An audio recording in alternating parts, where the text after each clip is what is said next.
do it anyways.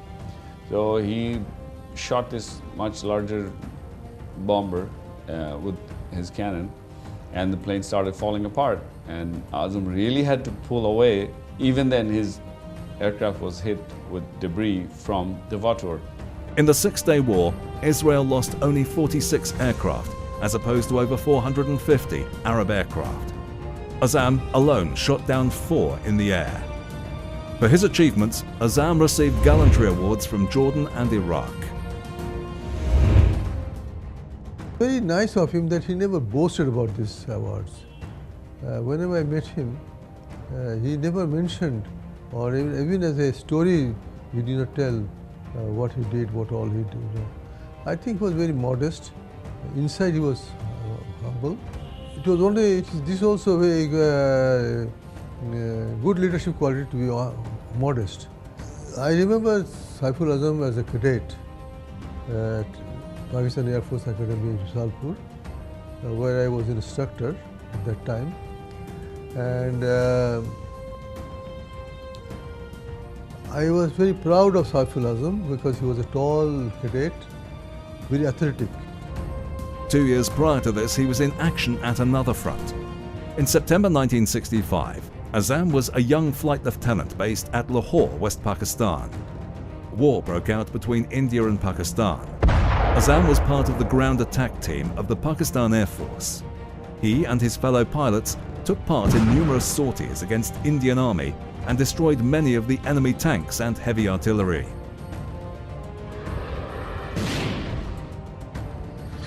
On his way back from one of these missions, Azam and his group came under attack by Indian Air Force jets. In the dogfight that followed, Azam shot down one Indian Air Force Nat.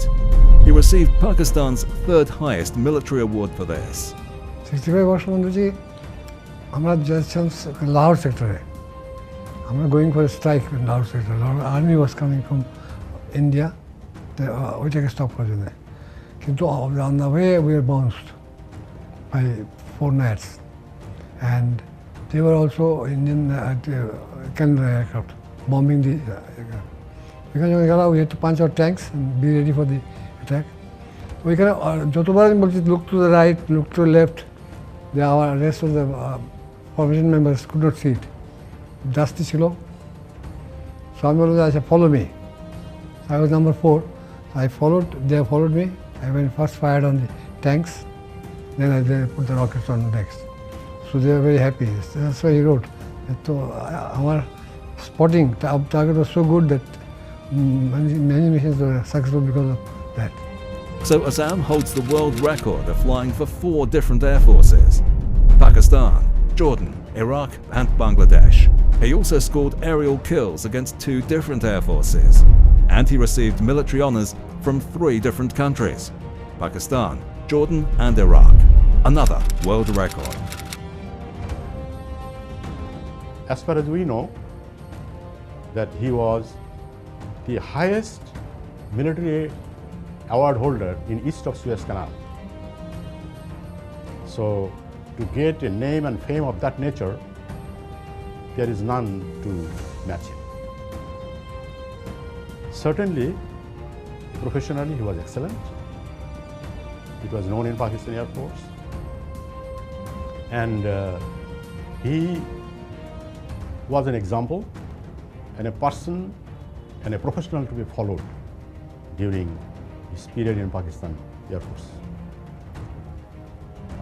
We as Bengalis, of course, being from Bangladesh, at that time of course East Pakistan and a Bengali, we were very proud of him. And whenever we used to meet him, we used to respect him as such and try to learn as many things in the professional side as possible. And he was very candid, and because he was excellent in profession, so he had no problem in delivering his war experience and other military flying technique to us, and we are so proud of him.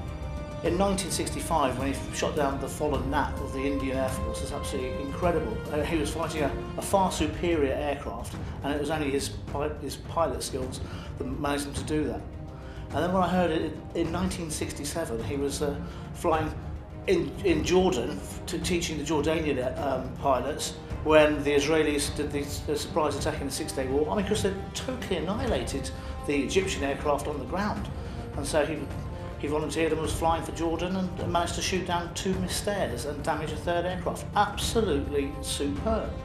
And not only that, he then went off into Iraq and after a very, very short period of time, literally hours, was back in the aircraft again and fighting a cutting-edge aircraft, a Mirage. I mean, Mirage was still being used by frontline troops in 1982 by the Argentinians. Absolutely superb aircraft. And here he was in the 1949 Hawker Hunter, and he shot down 1 Mirage and a Volta bomber as well over Iraq. Absolutely incredible feat. I think the guy should be knighted if he was British. It was absolutely wonderful.